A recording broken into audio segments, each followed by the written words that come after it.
Dip-a-doo!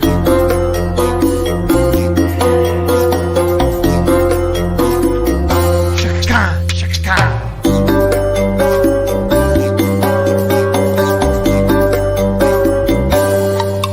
So is Steven too busy for us? He's got to move. Oh, at the end of the month. What are you talking about? Come on. Like, yeah, he is too busy for us. He's too busy for us. That's fine. I'll remember that. He's got to get in touch with some of his old trees. I see. Yeah, well, you know, it's at least he can do is show up. You know, that's what I'm saying. Or like throw a like in or something. Yeah, just be a team member, right? Yeah. It bothers me. It hurts. Oh well. I guess we'll move on from there and we'll just do the intro.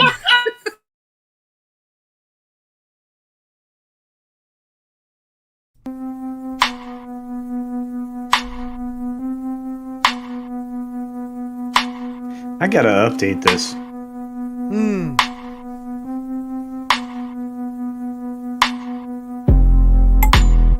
I do love the beat, though. Okay. Get myself a little psyched up. Here we go, people. It is Saturday night. It is the dump. This is Sporking News Podcast. My name is Scott, and we have a great show for you. Okay, I won't say great. We got a show for you. We have a great guest, though. Mad's Mama Bear. How are you, my love?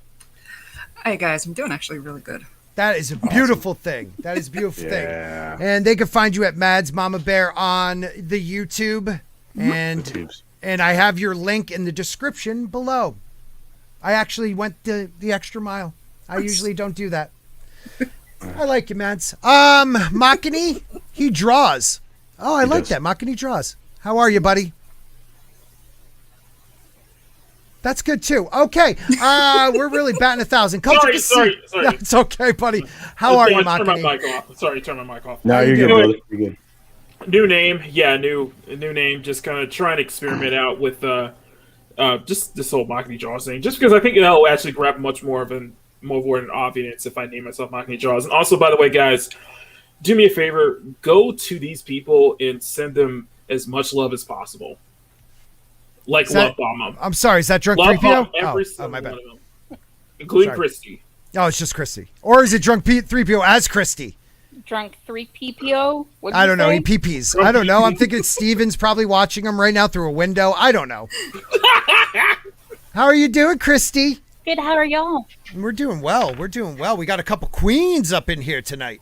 Makani Draws. I really dig that name, dude. I think that is a fantastic name for your channel, Makani Draws. It is much better than Makani Drawers. Yeah, drawers. That's true. Yeah, that would only get my attention. Of course it would, Matt. Of course. And last but not least, the American himself, Culture Casino. America. I feel like saluting right now. I'm pretty excited. The EM50 back here is ready to go. That is awesome. Stripes, right? You actually have that, Culture? No, that's from Stripes. One of the greatest movies of the last 50 years. Oh my god!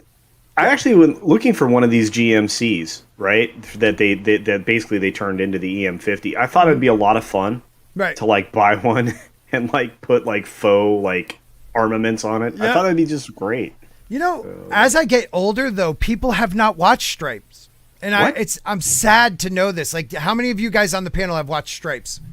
It's been a few years, but I have watched it before. Right, but you don't really remember it. But yeah, I remember it. Okay, Makani, have you ever seen Stripes? I have not. I know. Put it on your list, brother. Put it on your list. John Candy has one of the two greatest lines in any movie in that one. When he asks if there's going to be a flight or a movie on this flight, one of my favorite moments. And when he's like, I want to be a lean. Okay. Lean green fight machine. Good to know. How many people in the chat have seen Stripes? Because I'm starting to feel like we're well, this is like a not middle age, but 30s, 40s group. So I think they're pretty. Well, we're the. I mean, pretty much probably mid-30s to probably mid-40s range. And Grandpa over here. And well, the reason why I say it like that is because most of us were born in the early 80s. Late 70s, most, but okay. or 70s, or the late 70s, or whatever. What I'm trying to say is, like, we still grew up. I can still remember Stripes came out. I was too young to watch it the first time, but we still watched it. And like nowadays, kids, I hate to say that now, because I'm just like, nowadays these damn kids and those stuff little like that, rascals. those little fuckers. No, they're not rascals. They're fuckers, man. They are Little fuckers. They don't appreciate good shit from the past. Right. You know, and there was a short time in the early 2000s, like you had the 40-Year-Old Virgin. You had, love that movie. You had like those Judd Apatow or Apatow. Judd or whatever. Apatow, yep. Yeah, he had some great flicks like in the mid 2000s. Oh God, here it is. Let's listen to this. You didn't share the. You didn't. Oh, you great boomered. audio, Scott. Boomered. That wasn't me. That was not me. He boomered it. Who's he? Who do you think? The oldest guy here, Culture Casino. Culture's only 35. That's true. But his lip is wish I 50. It's like, Oh man, You didn't even share it, buddy. I'm gonna. Culture's like dial it Benjamin back for a Button. He second. just grows younger. It's just like this. Dial it back for a It's second. the magic of his hair. Oh. I love Dance Mama Bear. All right, here we go. All right. So great. I need that. I need to put that on a file. I'm gonna clip a whole bunch of Stripe stuff and just pass the clips around. That's awesome. We have some great people out there. Tina Bojan, Sam, McCabe, Keck44, the Time Prophet, Godzillionaire, who became a new member last week. Tina Bojan, who is a member. We had multiple members popping on through. It was awesome. We had like 4 or 5 people become members during that stream last week. And we had to make Culture Casino make a new outro every single time. So if you want to bother him, become a member. Because he has to make a new one. He can't help himself. Culture, you're so nice to do that for Scott. I know, He right? really is. I He do really that is. for Don't anybody. fuck that up for me. I think I did that. I think I created this situation for Steven, but nobody subscribes to or is Oh, Steven. Oh, God, go. He's probably out following a fern tree somewhere. You know how he is. Probably a fucking tree or something. Some type of fucking tree. Fondling Jayne Theory sent this to me in our Winds of Winter chat. Oh, I know. I just have to touch on it. yeah. Because it broke my ever-loving heart, but we're going to wait till Wednesday to really go over it. So I left out the Not a Blog. Just that title right there. AMC orders Dark Winds series from Graham Rowland, George R.R. Friggin Martin, and Robert Redford, based on Tony Hillerman, but I don't even care about the rest of that. Instead of writing the book, he is now doing another series on top of his series for HBO right now. And, Yeah. and on top of the game, Elden Ring as well. That's How true. involved will he be in this, though? That's a good question. Let's read a little bit. So we get series to do the series. Zach Penn, who is also executive producer of Roswell. Where is George? Executive producer producing the AMC Studio series are Game of Thrones, George R. R. Martin, who resides in Santa Fe and New Mexico, and Robert Redford. Do we see anything about? I mean, he's an EP. He's an EP. He's an EP. You're gonna be involved. Executive producer. Yep. You're gonna be involved. Not. I mean, you don't have. Nowadays. Oh. What do you think? I mean, well, I think he's going to be involved. I think they're going to bug him with lots of questions, Mhm. but the EPs don't actually have to be on set. You know. Is it more sometimes of a just a credit sometimes? Sometimes it's a credit, yeah, just because, I mean, essentially it's your thing. And if it's going to be an adaptation... Right. What, you don't think he's going to write something? Oh, of course he's going to write, and he'd probably write an outline or a treatment. Somebody else put a script together. So the room for Dark Winds, staffed entirely by Native American writers, entirely. So I don't think George will be writing anything for this. No, he probably had to write a treatment. Well, to get it greenlit, you're saying. Does anybody know what Dark Winds is about? I don't know. Sounds like Chilling Night. Yeah, Dark Winds, something definitely. Now I guess Native American. Yep. No shit. Okay, so I read my first Tony Hillerman novel in 1986 while filming in New Mexico and was immediately hooked. Hillerman is a master storyteller. His writing is full of mystery and suspense, set amidst a background that blends traditional oral stories of Native American culture and landscape. I am happy to partner with George R. Frickin' Martin and AMC on this project and am especially grateful for the collaboration. George, let's see what George had to say. Tony Hillerman was one of the greats, as every mystery reader knows. Down here in the Southwest, Joe Leaphorn and Jim Chee are as iconic as Sherlock Holmes, Hercules Poirot, or whatever, Philip Marlowe. Yeah, whatever. And Travis McGee. Yeah, with go read. my friends Travis Robert McGee. Bedford and Chris Eyre asked me to help bring Leaphorn and Chee back to television. I could not agree fast enough. We have great source material in Tony's novel Listening Woman, a great pilot script from Graham Rowland, a great director in Chris, and what a pair of leads in Zahn McLaren as Leaphorn and Kiowa Gordon as Chee. Our plan is... Okay, real quick. So these characters are detectives. Native American detectives I'm getting out of this. Mm-hmm. That sounds apparently. interesting. Native Please. American. They are. They just said Joe Leaphorn and Chee are as iconic as Sherlock Holmes. These are all, detectives. Our plan is to shoot in New Mexico, in and around Santa Fe, and on the Navajo Reservation.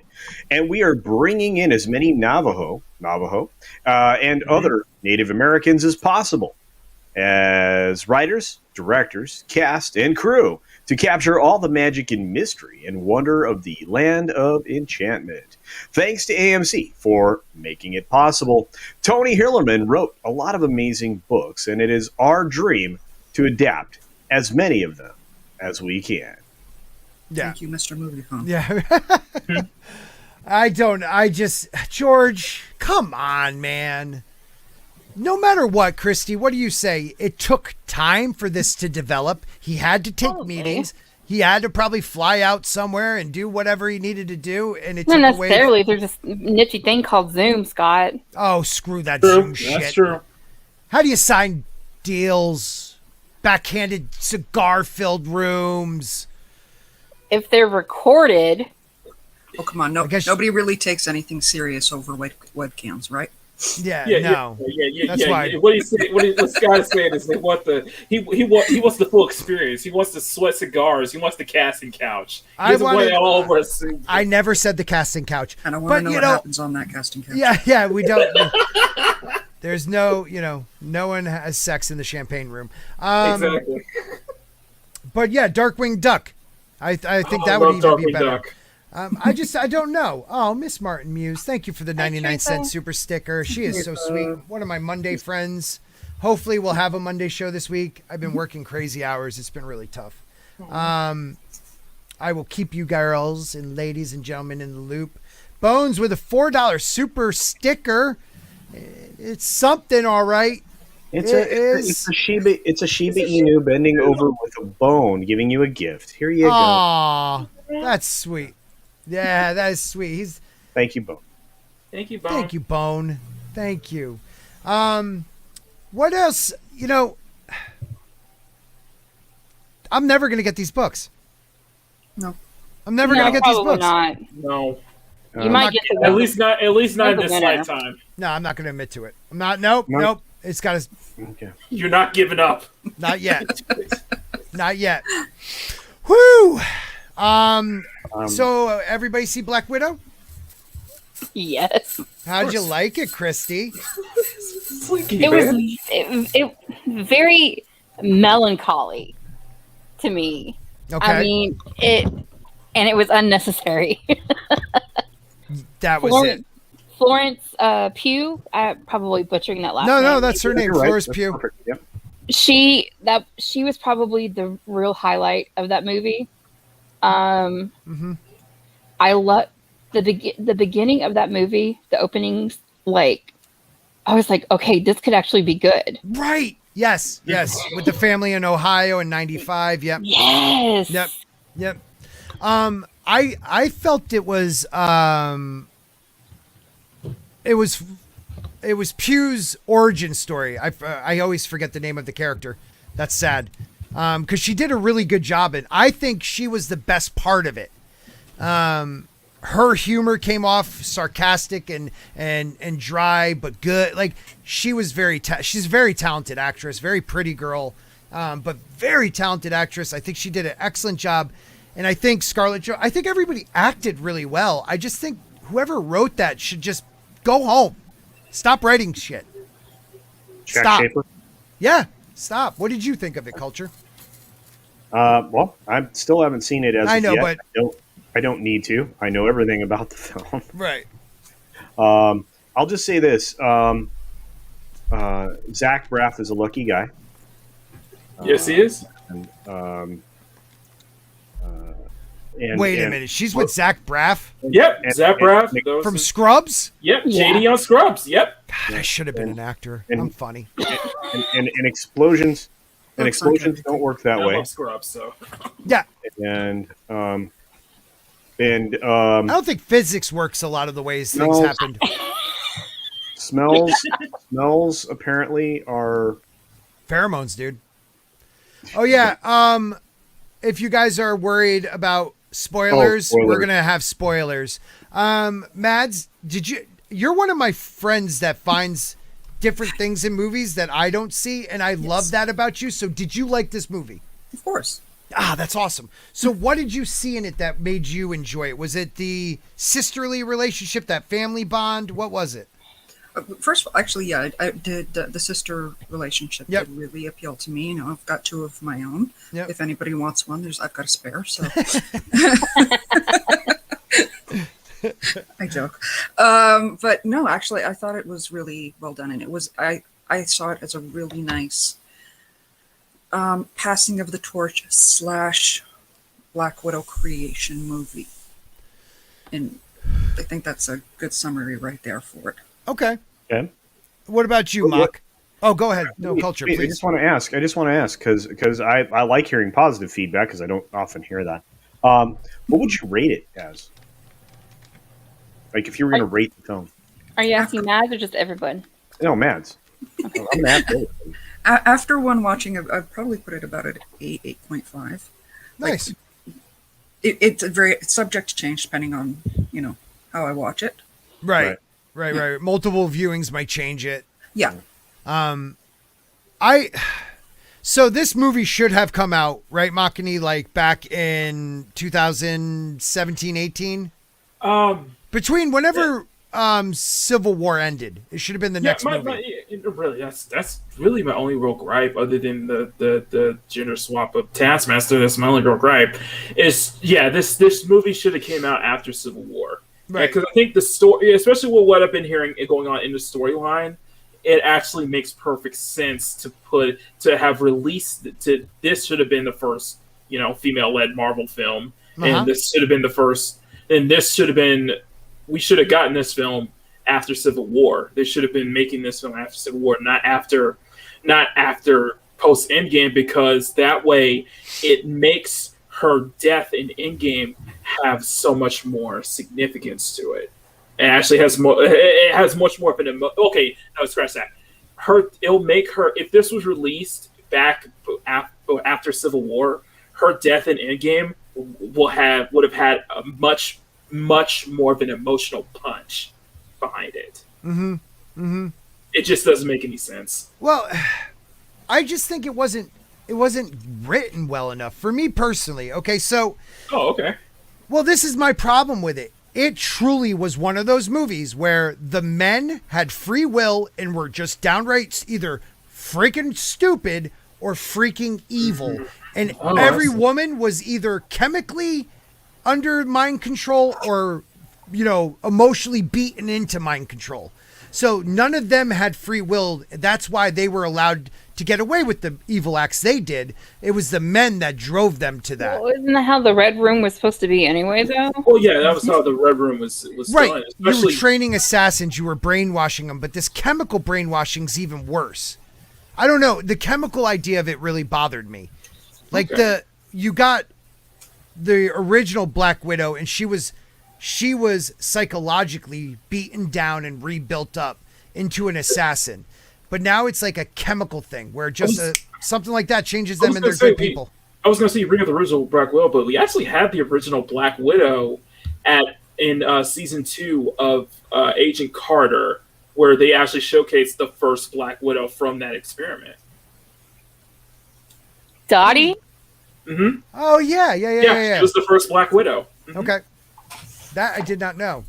That was a good show. I was sad it got canceled after 2 seasons. And then the whole idea of trying to keep the body looking like a man, but it was a woman, that's just tactically stupid.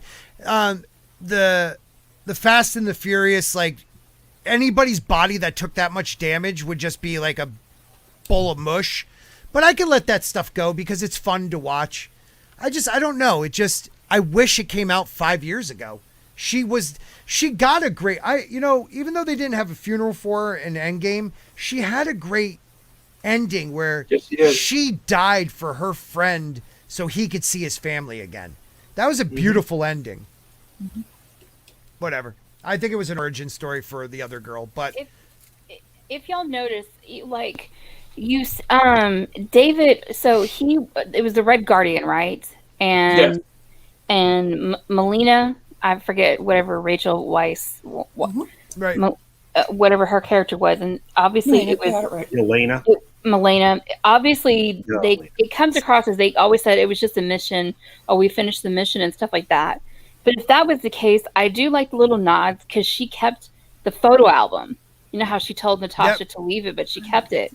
And then I saw this other thing on Twitter where when Red Guardian is in the prison, you see a tattoo of like a heart or some shape on his shoulder or on his upper arm. Yeah. And it's the Russian derivative names of Natasha and Yelena. Right. Yelena.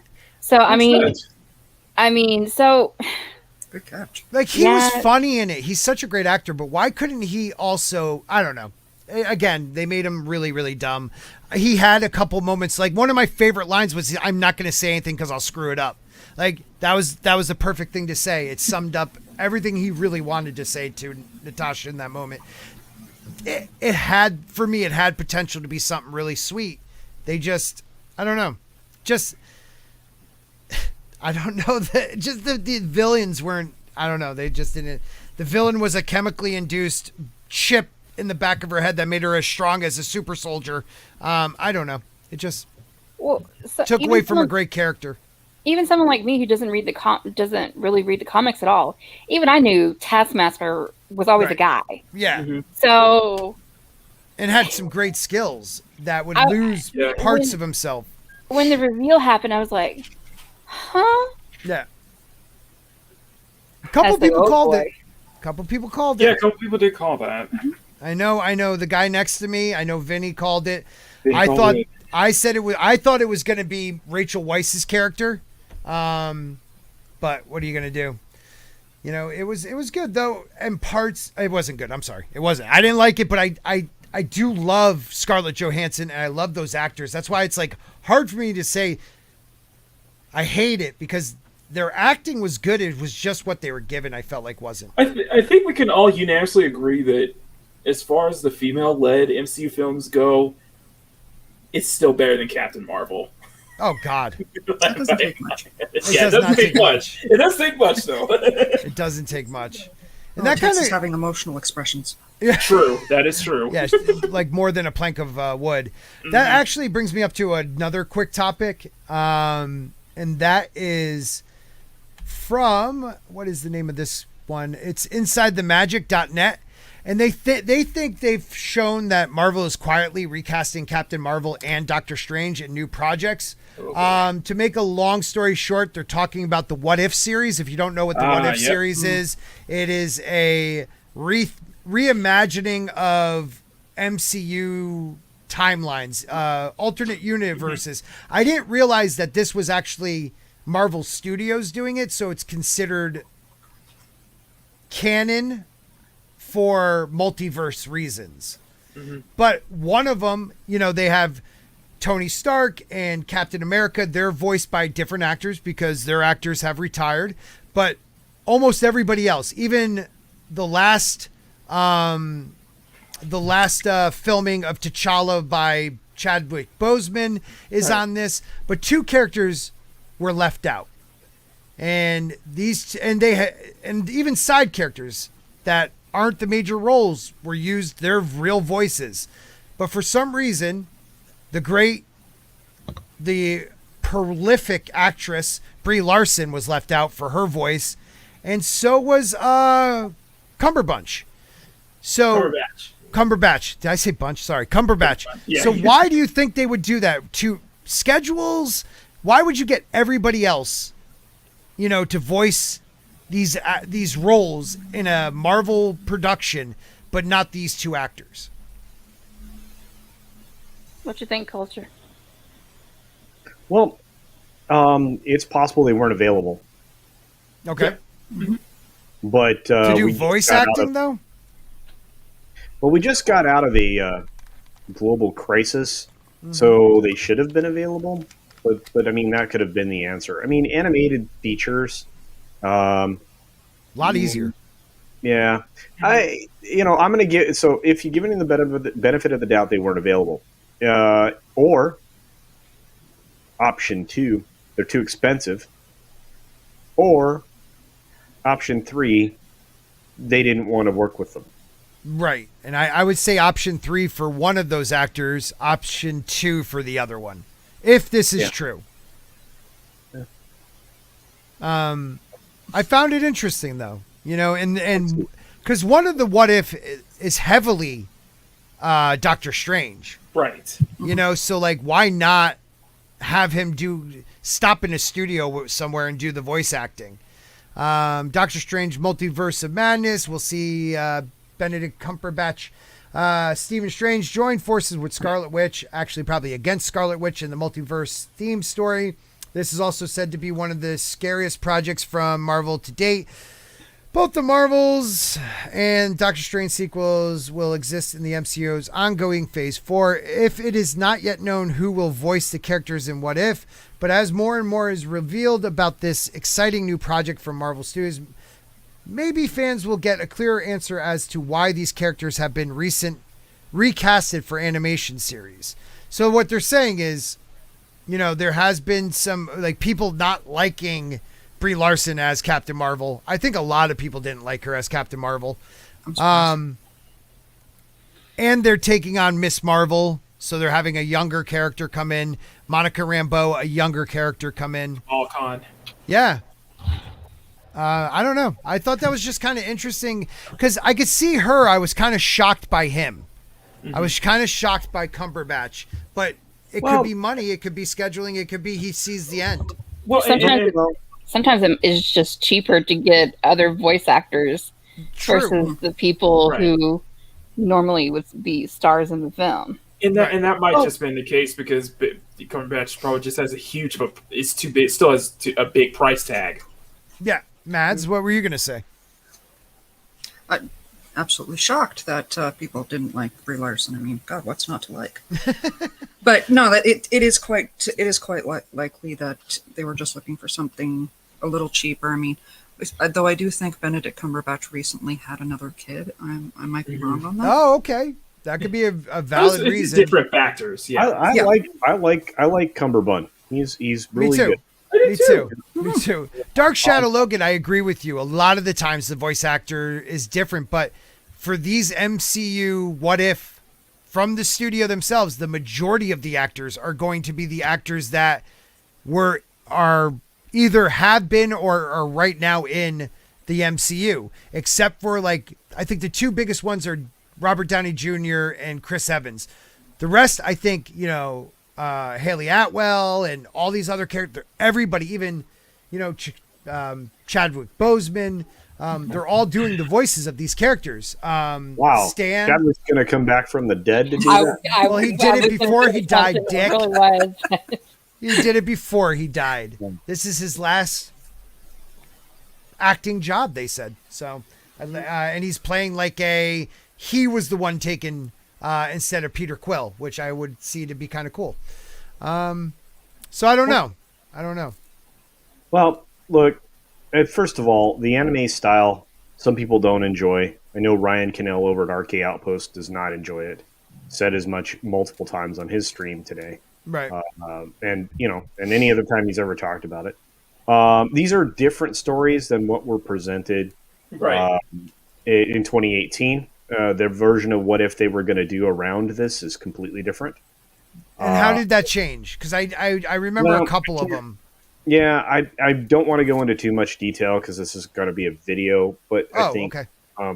But it's when presented and the idea was formulated in 2018, it was very different when it in its original presentation. When it started to make it to fans in 2019, it was also presented slightly differently, as in these alternate tales, but with with essentially trying to keep everything ending up in the final result being the same, and a few other variations of things in addition to the animation styles being different, but it doesn't even matter. Right. And then finally, now we have what we're seeing. So, but 2018, it was going to look much different and be much different. It's just and again, what if is great. I mean, what if ideas are usually really good? Yes. And again, here's this problem I've been having and running into. I want this to be good. Yeah. Same problem I had with when I heard Black Widow wasn't being developed, right?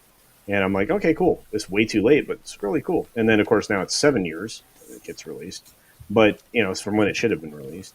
But it is what it is, We just, like I said, I want this to be good. I anticipate it won't be. Right. Does that make sense? No, I get it. And not because I don't see. I'm one of the people that like that kind of animation. I think it's kind of neat. Yep. But again, I appreciate all different types of animation. Animation is one of the things that I fell in love with early on because you're limited. There are no limits. Right.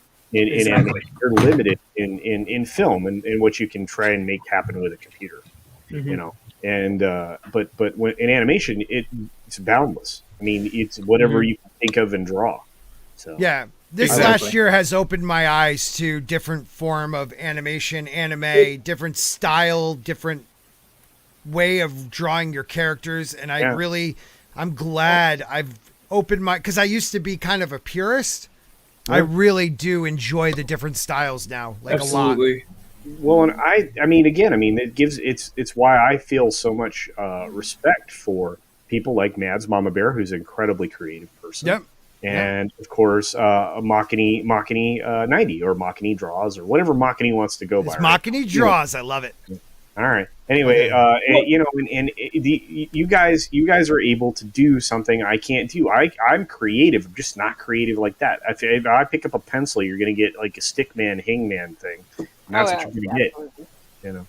So, like I said, hats off to creatives. That's right. And the thing is that it was booming. Like for animators, it was a booming thing during the lockdown.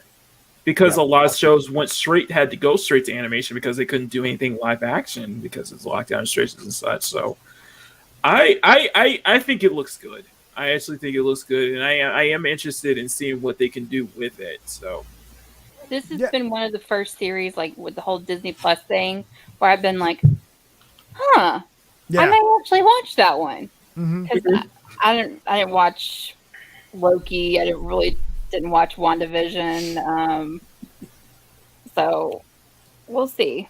Yeah, I I loved the beginning of WandaVision. Wasn't that big into the Falcon one. Loki isn't bad. It's just there's so many things that they're just changing of his history that, but like as the last couple episodes, I mean, whatever. It is what it is. I almost treat it as a what if because he's a variant. So, but this is also, Christy, I was looking forward to, because what if is when you can push aside canon and just go with the story they're creating, because it's what if this happened. So you don't have to be like, well, this, because I am one of those people that when I'm a history buff, so when you change the history, if you're not telling me ahead of time you're doing that, I hate it. So that's just sorry. Oh, go ahead. Well, go ahead, Chrissy. Go ahead. All I wanted to say was that having Yondu collect T'Challa, that's an interesting story. Hell yeah. Right?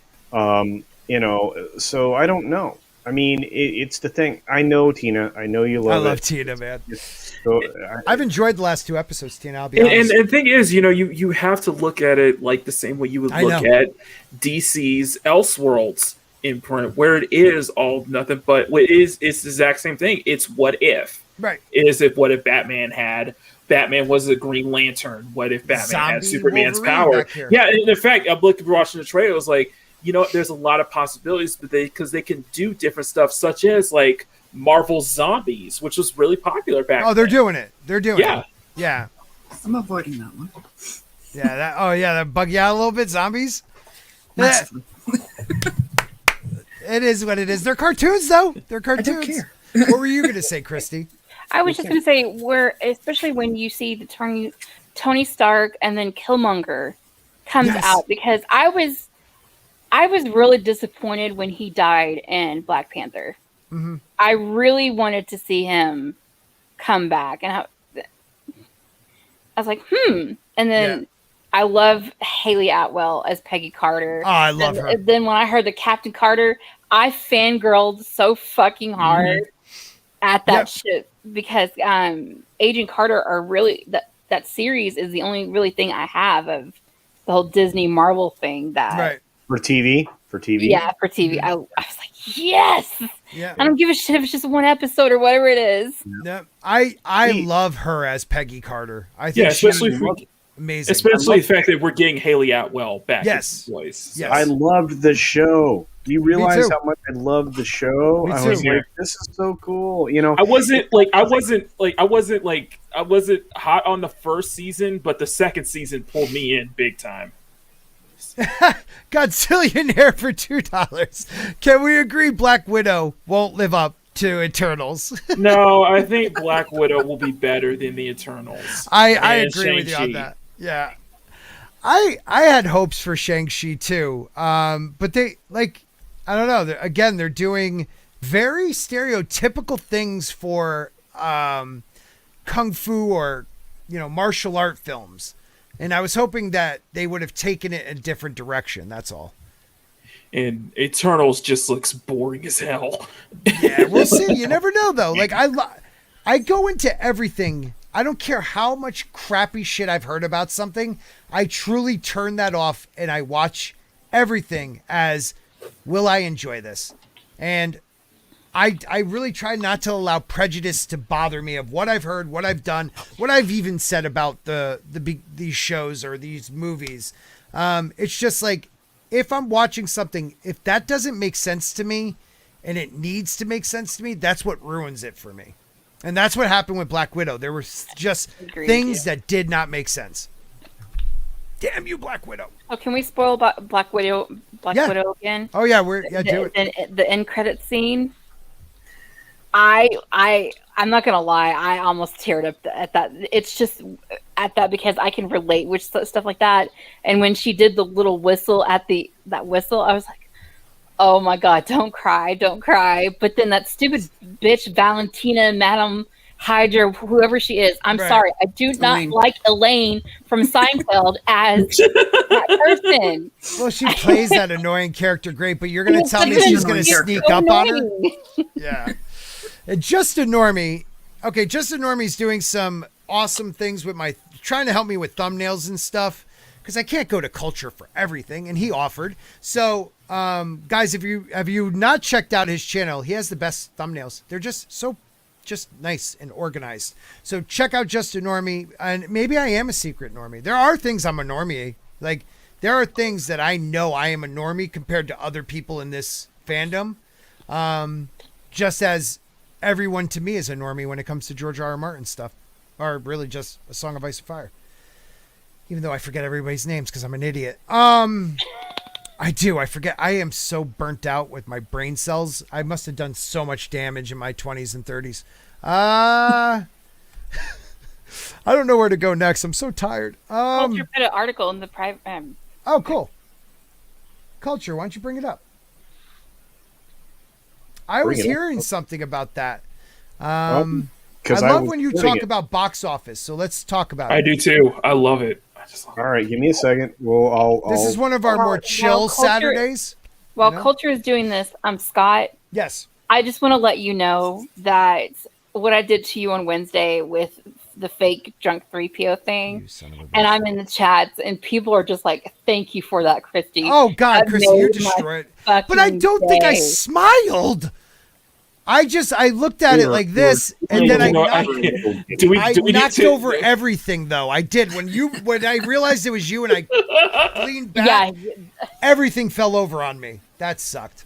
I was like, "Oh shit, his stuff really did fall." Oh, it fell hard, but that was funny shit, dude. I have a sense of humor, and drunk 3PO, damn him. Okay.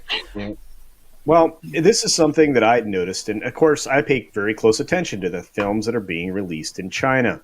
Mm-hmm. And I've been talking about this for a while, and it's funny, 20 hours ago, Variety comes out with this story about 2 days after I first started talking about this. So it says, Black Widow's China delay rings alarm bells for Hollywood. Well, of course it does. Mm-hmm. They earn a lot of money there. The U.S. film industry is heaving a sigh of relief that Black Widow is poised to become the highest-grossing domestic debut of the post-pandemic era, making America's return to movie-going in force. It's a long sentence. Yeah, really long. Yeah. It is. Scarlett Johansson starer. Wait a minute. She hyphenated her name? Starer. Is projected to earn Star. I'm sorry, Culture. That just seeing Star just like. Yeah, I think you need an editor. I think you need. No. Her name is the Scarlett Johansson Star is projected. Scarlett Johansson Star. Yeah. Well, why is it hyphenated? Did she marry someone named Star? It's a typo. Yeah, it's a typo. That's what I'm saying. Typos. Is projected to earn around $80 million in its North American weekend, beating out F9 last month. It will also premiere in 46 overseas markets, bringing in an expected $50 million. China, however, isn't on the roster, which I've been talking about for a while. Mm-hmm. In fact, find a Marvel film on the Chinese roster. You can't. And they've been begging to get in there, man. Begging to get in there, but yet they were in there up until now. Although the film made it by Chinese censors, and we'll get there. Anyway, I'll read this article. Yeah. Wait, really? Oh, I need to know this. Okay. I need to know this. The picture for Black Widow is far from rosy in the world's largest film market, second largest, where politics are proving once again to trump profit. Creative use of the word Trump there, right? And piracy may destroy its box office odds before it manages to reach Chinese shores.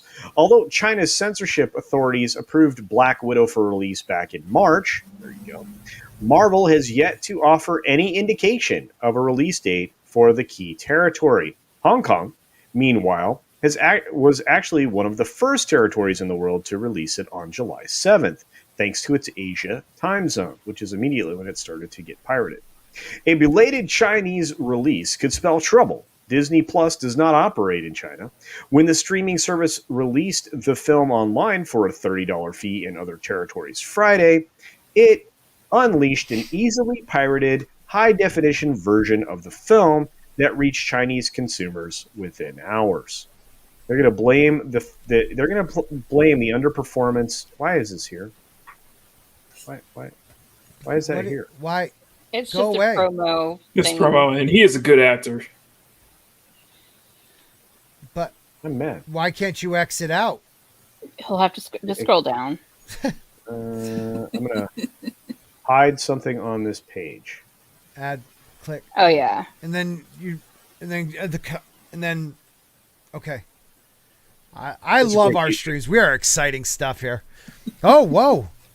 That was That's the Incredibles. that was the Incredibles. Okay. That was The Okay. Incredibles.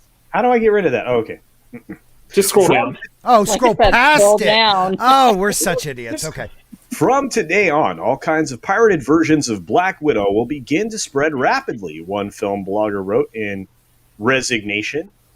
Even if it is released theatrically later, this will undoubtedly have a significant impact on the box office. Notice how they don't note who that film blogger is, Right. which means it's not somebody they like. They don't like this person, so they're not giving them Do you credit. know who it is? Do we know Yeah. who it is? Yeah, I could find out, but I don't care. Oh, mother trucker! I hate this. Just scroll down. This thing needs to die. Oh, it's popping up. Oh, that's why it's popping up, so you can't even read it. Oh, you can't even scroll down. That's what she said. Block this ad. block. Here, let me, Now I'm going to block the story. That's not going to work. No. Dang it.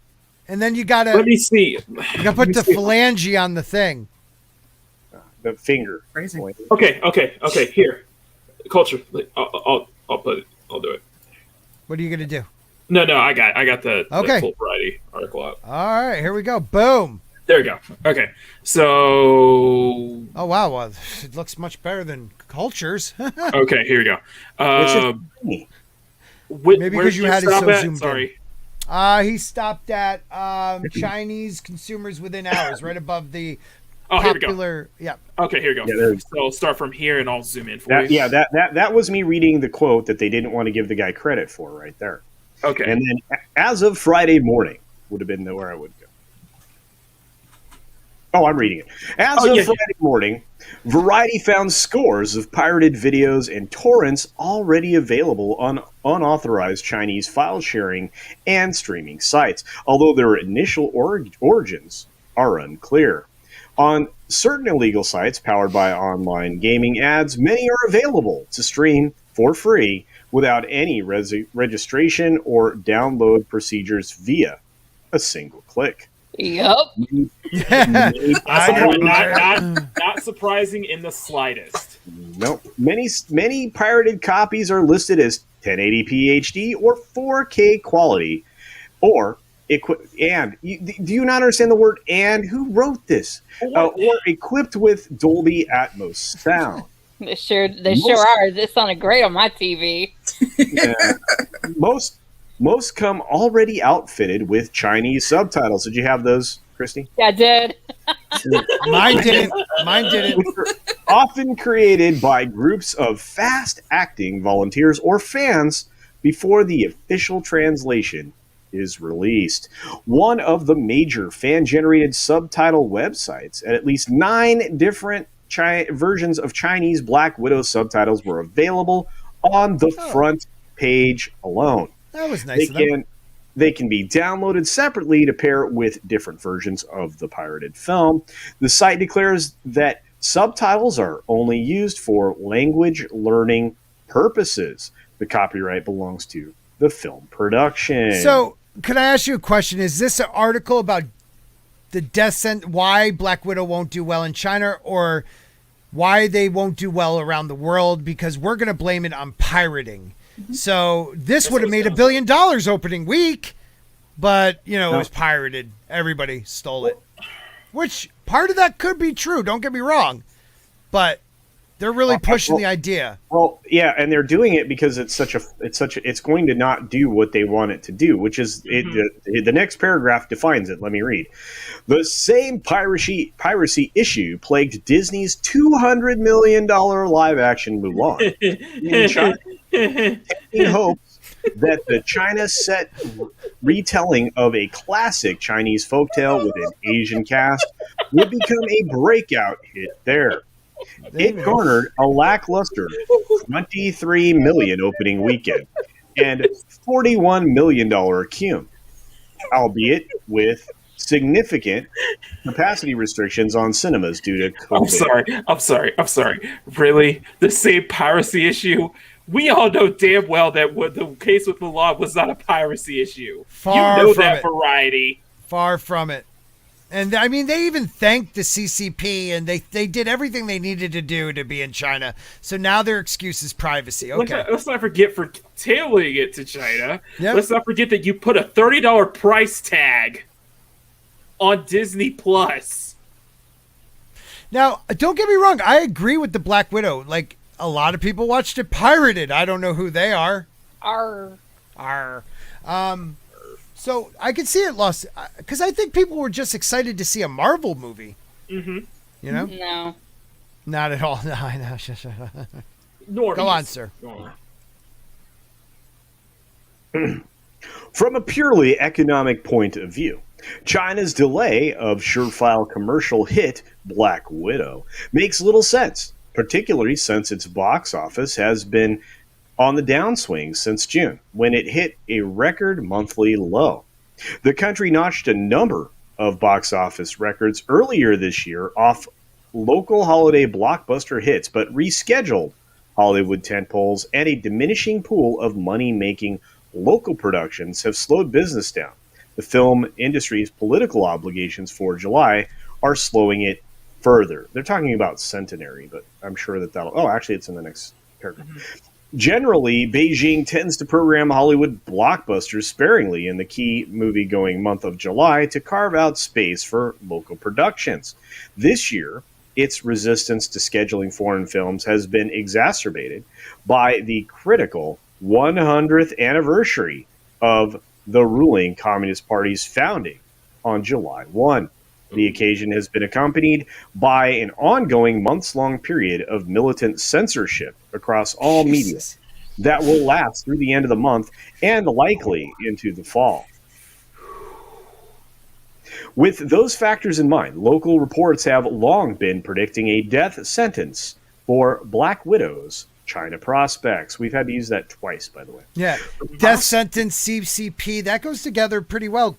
Yeah, kind of, yeah. The possibility of a simultaneous release is approaching zero in this special July tribute month.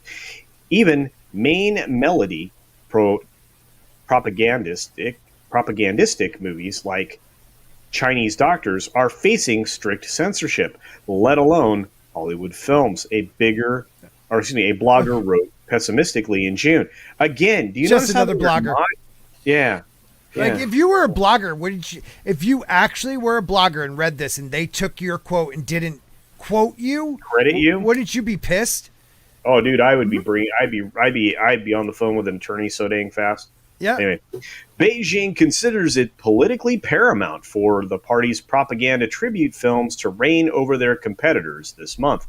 Though the melodramatic titles were widely promoted, they have unsurprisingly not proved popular enough to drive Marvel-level ticket sales. No, actually, they're having a really hard time. China's major July titles are the political history films 1921, which they're actually trying to push on the U.S., by the way, and The Pioneer, which have grossed just $58 million and $15.4 million so far, respectively, since their July 1 debut. In other words, nobody wants to, deal with us. Continuing on, the most commercial blockbuster of the bunch is the Bonafilm-backed Bonafilm? I don't even care. Pandemic blockbuster Chinese Doctors. It had a muted $14.4 million opening Friday, taking what would have been Black Widow's slot had it opened day and date with the U.S. and emerging a poor substitute. Unverifiable local reports speculate the Black Widow may not release in China until mid-August, when there may be a sudden influx of Hollywood films that could end up cannibalizing each other's box office. No kidding. Yeah. Disney did not respond to a request for comment on the movie's release day and date concern, or piracy concern. So go ahead. So really, this isn't a piracy thing. This is a whole. You're releasing it on the 100th anniversary, a centennial, where they're going to place mass censorship on across all forms of media in China. Mm-hmm. Yeah. They call it centenary. That's what they're calling it. Centenary.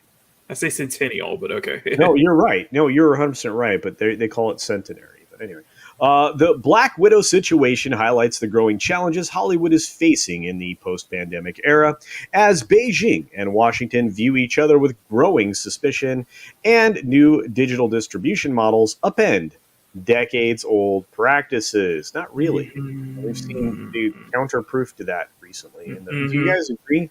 I mean, I mean, the film business isn't going away. It's going to be it's going to be at a lesser capacity. Well, that's true. But Mads, you made a face, so I know you want to say something. I love that they're blaming piracy on this. I mean, one of all of the things for them to blame it on, like I would have put money down that it would have been on the fact it was a woman film, but it's not like piracy wasn't there beforehand. I know. I don't know where it is other places, but my movie theaters aren't open yet. Oh wow! Just saying, you know, like I said. It just sounds like a convenient excuse. It is a convenient excuse. I mean, for a lot of us, some of our movies have always been rated R.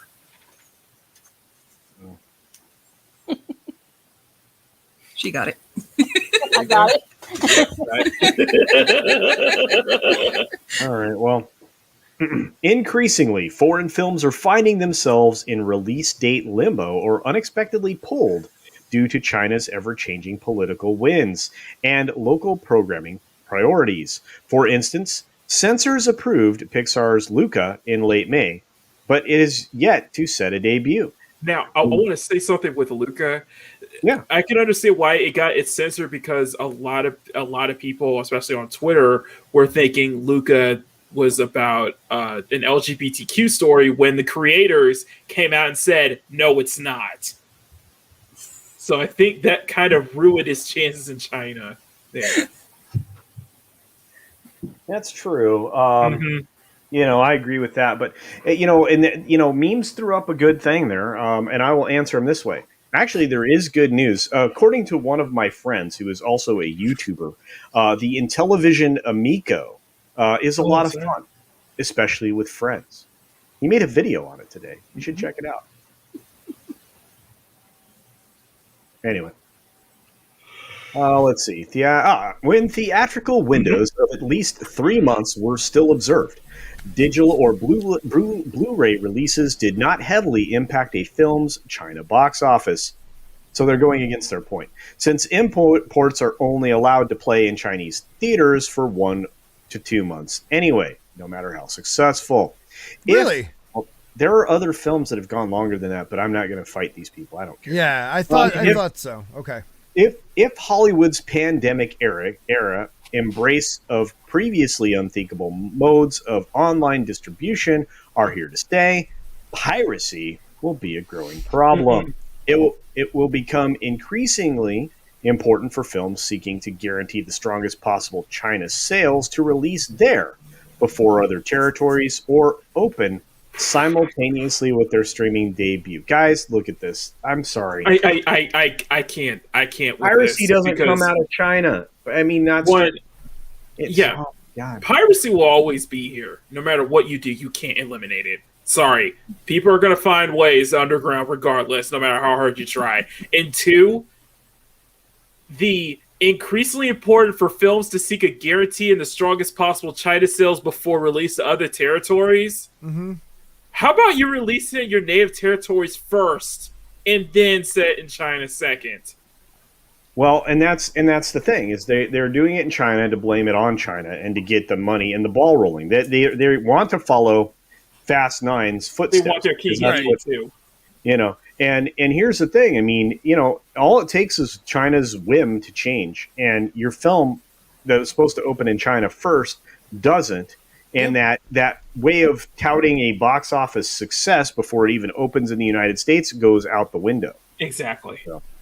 Yeah, and that's the problem too. You're right. It could be up to like the moment they're about to allow the movie to be shown in theaters in China, and they can pull it like that on you. So what are people in Hollywood, what type of hoops do you think they have to jump through to make sure theirs is the one that gets in there? Like, it's sad that money, I understand that money rules the world, but like for people that think capitalism's so bad, they go over to China because of capitalism.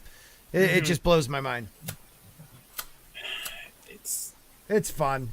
It's fun. Yeah, we're going to see more and more of, and I guarantee we're going to see more and more down the line of Disney, continuing to pander to China only to have the door shut on them. Mm-hmm. I'd like to see what they're saying about Dune there, culture. Okay, sure thing. Yeah, so let's finish this one up and then we'll... Warner Brothers' Dune may avoid a Black Widow-esque conundrum. Had the film debuted October 1 as originally planned, it would have run into China's highly political National Day holiday the same day. Because, when you're authoritarians, you have to have a lot of holidays. Anyway, when it would have been elbowed out of the day and date release and put off for perhaps the next 2 weeks in order to give new nationalistic blockbusters time to sell. Whether or not the decision to move it to October 22 was intentionally made with China market in mind, it bodes well. That's true. This is fun, this chart here. It's good times. Yep. Oh, let me I'm muted. My question is this, because I had to run upstairs real quick for a minute. Did you guys go over the idea of, they were talking about how they...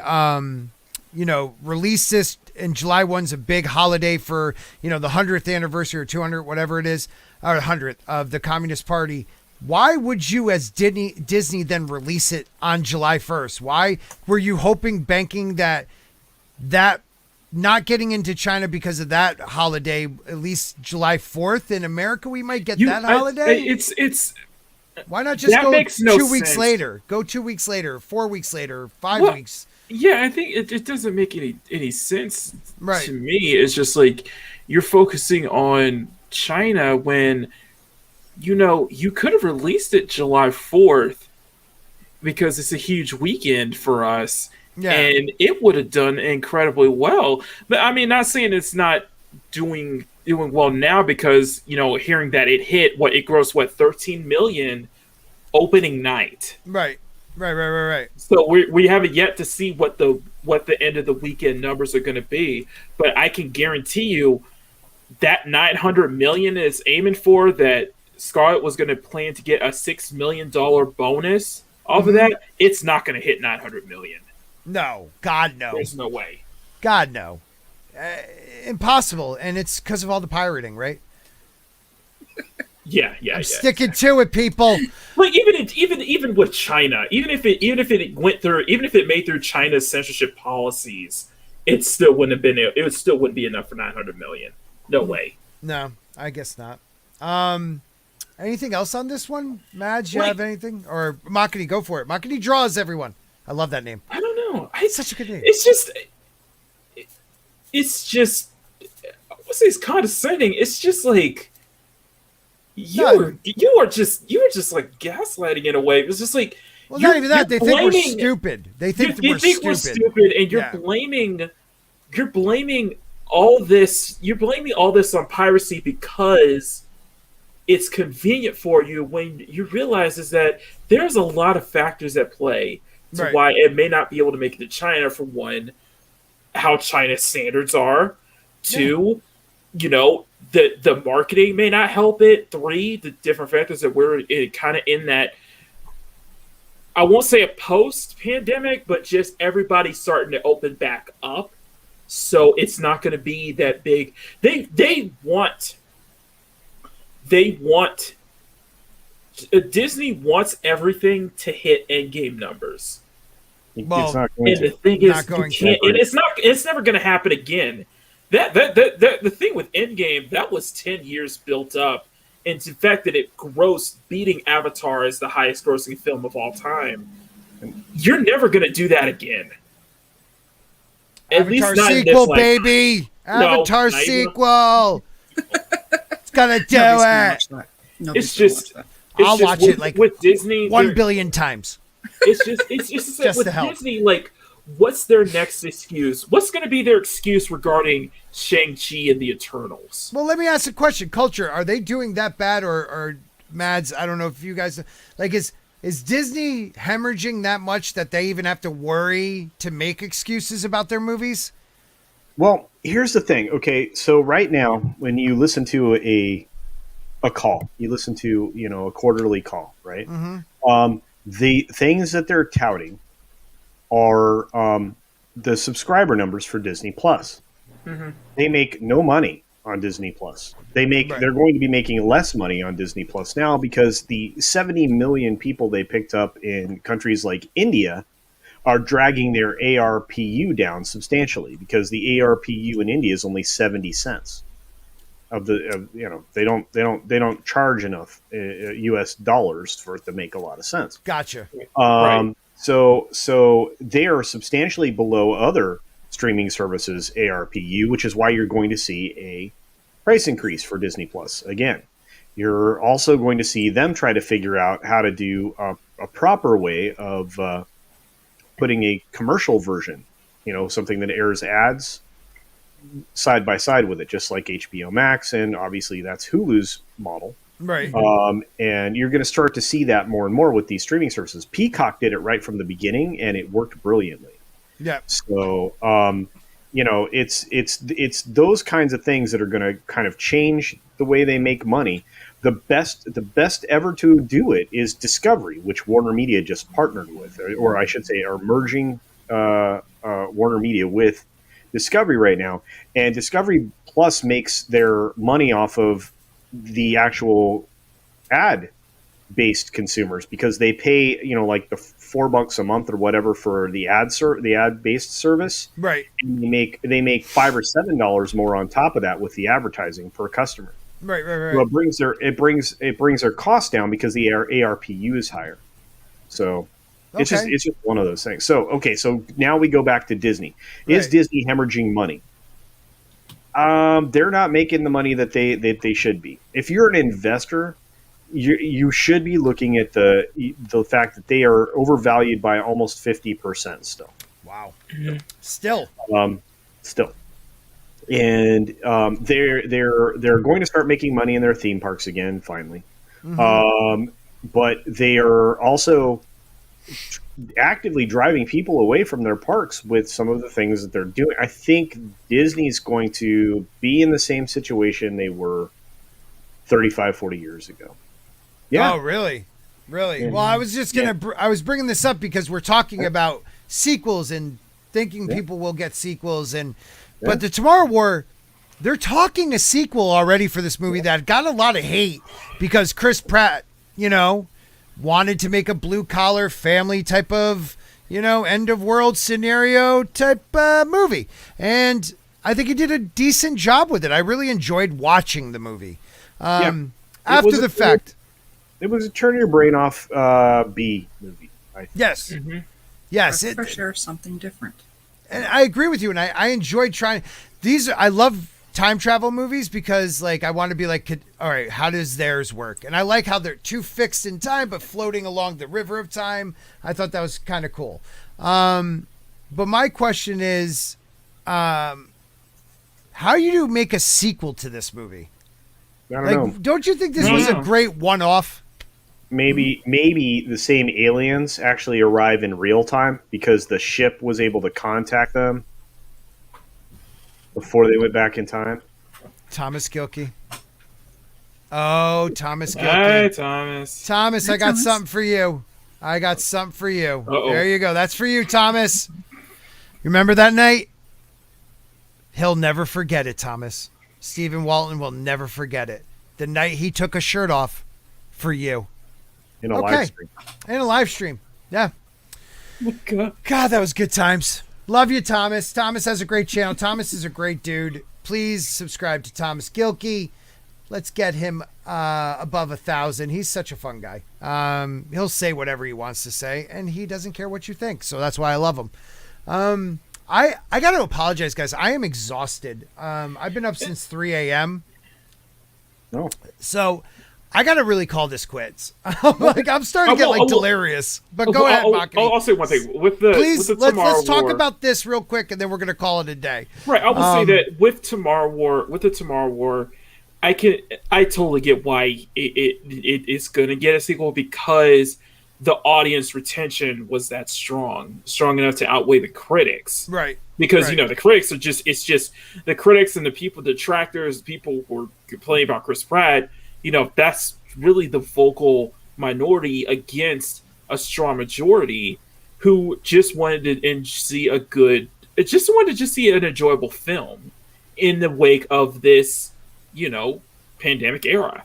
Right. And I don't think this film is going to be like memorable in like a decade or so, but it was enjoyable. At least it's enjoyable, and definitely if it's something that the audience wants to see more of, they'll make a sequel, despite the fact that they're probably going to write themselves into a corner. Well, that's the thing. Like, are they going to now have a future where, oh God, you affected it, but there's still going to be a war? Like, this is one of those movies, like Mads, like, this is how I see. This is where I relate to you a lot, because like you like movies because you see something artistic that a lot of us overlook, which I really appreciate. For me with this movie, I really enjoyed it, even though people could rip it apart, and I don't give a crap, because I really like how Chris Pratt, even though like I felt like he only had like one look for his daughter, like you would think he would have a little bit more, but anyways, that's nitpicking. It's a father-son movie, or a father-daughter movie. And being a dad with daughters, like I really connected to that. Can they make a sequel that will get me that same feel? That's what I'm wondering. What do you think? I think it's possible. I'm with you on questioning how they're gonna explain it, because they wrapped it up really nicely. Right. I am kind of sad that the one guy won't be there because he got blown up with the ship. Oh yeah, her friend, right? He wouldn't have been in it anyway. He was dying of cancer. Oh, that dude. Oh, yeah. No, he's a badass. Charlie will probably be in it, and honestly, I'll be very happy to see him. Right. But the one that kept going back. Yeah. He was badass. He was badass. He's a good-looking guy. Good-looking man. Yeah. So it was a fun movie, right? And it was. I just hope they don't. I was hoping it'd be like a one-off culture, and like I'm wondering if this is. Like, if you have a sequel, will it ruin that one-off feel it had? I think it's probably going to come into the same concept as, like, The Matrix and a lot of other movies. Yeah. The first one was really good. And the second one, or the continuations were... Didn't live up. They're acknowledged, but most of the time we just really only look at the first one. Right. Yeah. Matrix, Crow, there's a whole lot of movies like that. Yeah, but like The Matrix is a good one, because the first one was unbelievable, new, edgy, like cool, but the next ones were just the CGI was awesome. That's a good. What did you think, Culture? No, I agree with Mads Mauerbeer. Was quite eloquent, saying that, and using a perfect analogy. Perfect. That's what I would be afraid of. But again, they could go in an entirely different direction. Also, things could be different. As somebody said in the chat, he may avoid that car crash. He knows it's coming. And the people with cancer could avoid, it killing them because they know early. So there's a lot of things that could be different. Yeah. Well, one question I have, the funny thing is, because I was asking this question the moment the one blew up in the future, they sent back kids. Oh, spoiler if you haven't seen it. They sent back kids that weren't born yet, but yet the thing blew up, so they couldn't go back to the future. So, like, I was wondering how they were gonna solve that problem, and they just killed them all, which was probably smart, I guess. But I don't know. I hope it's a good movie. I really do, because if it does come out, we need more feel good. There's nothing wrong with like a dad being a good man and learning from his mistakes and doing the right thing. I think that's a good thing, So hopefully that's it. I really am sorry, guys. I am exhausted. So we did a shorter one. Mads, I will have you on next week too. If you want to come back on next Saturday, that'd be awesome. Yeah. Love you. Can't wait to see you again. I'm sorry that I'm cutting it a little short, guys. It's going to be a really packed week coming up. So I don't know if we're going to do the Monday show, but I'm going to let my people do my panel do their outros. And we will, I'll let you know some information about this week. We have some big YouTubers and a lot of fun happening this week. So, Makini, what do you got to tell them? Okay, anyway, thank you guys so much for stopping by. Tomorrow, of course, I'll be on the Sunday Culture Review, and then after that is, of course, Makini Live, me, Mads, of course, Bruce, and M. Dashley. So have some fun with us as kind of like a little after party to the Sunday Culture Review. We're going to continue on Summer Swimsuits thing. You have to figure out who we're drawing next, so you'll have to stay tuned for that. Other than that, I have a video for the video that I'll have up next week sometime as well. I'm going to try to do another solo draw stream or like a night draw stream. And just stay tuned for that. Of course, Thursdays is Thirst. How's it, Mads? One of these days you're going to get it without gritting your teeth. Thirst Day. Thursday with me, Mads, and Rosetta. That's a lot of fun as well. And then Saturdays is Rogue Entertainment, of course. So yeah, plenty of content for me. I'm going to try to be a little bit more productive next week. So I'm going to try to get more stuff done, try to get more stuff out as well. So yeah, stay tuned for that, guys. Thank you to everybody who's been following. Thank you to everybody who's been subscribing. I'm at 625, so nice, we're kind of slowly just working our way towards that 700 miles. Yeah, that's awesome, man. Thank you. Thank you. So yeah, Time Prophet says Sporking says he's tired, but it ain't 3:47 a.m. in America. No, it is not. It's 10:47. So I've been up since 3 a.m. and I worked an 11-hour day. But yeah, I appreciate you staying up late every freaking stream, man. I really do. You rock. You are a good dude. Prophet's awesome. Oh, and Scott. Yes, sir. She said, "Baby, it's 3 a.m. and I'm still lonely." And I said, it's 3 a.m. and I'm still... He's singing about his mom, though. He's singing about his mom. It's a sweet song. Mads, let them know where they can find you and what you're up to. Well, first things first. I've been meaning to say this all show, so I hope everyone is enjoying themselves. And, please step on that like button. Aw, you're the best. Thank you. No problem. Hey guys, you can find me here at Mads Mama Bear here on YouTube and Mads Mama Bear Doll over on Twitter. Of course, as my handsome co-host mentioned, you will be able to find me with Makini Draws tomorrow at 3:30 p.m. Eastern, and that's 12:30 Pacific, as we continue our bodacious bikini babes. And anywhere else, you got to follow me on Twitter to find out where I'm going to be. There you go. Don't forget Thursday. There you go. Thank you, yes, thank you. Thursday. Thursday, people. Thursday, be there. And a woman drawing hot women that's something special. That's something special. I got some really good reactions over last Thursday's picture. There you go. You did. A lot of them. And tissues, probably. Also. Tissues. Plenty of tissues. Lotion. Put the lotion in the basket. It's not where you put the. Anyway, all right. Well, I'm Culture Casino. I have a YouTube channel. You probably are all subscribed, and if you are, thank you. If you're not, then consider it, because tomorrow is the Sunday Culture Review as Makini Draw. I told you just a few moments ago, Makini Draw. So it's going to be take me a minute to get that one down. But we have a special guest panelist once again. It's Comics Division showing up tomorrow. Yay! Talking about big YouTubers. It's Big YouTubers Week is what it is. It is big too. He's a big YouTuber. I love that guy. Yep. And it looks like he's also going to be joining us in Vegas, August 11th through the 15th. So for those of you who are planning to make that trip, it's another reason to go there. He's a lot of fun. And hey, you might be able to catch them doing a live show of the live stream. I think it'd be pretty amazing. But anyway, so tomorrow is the Sunday Culture Review.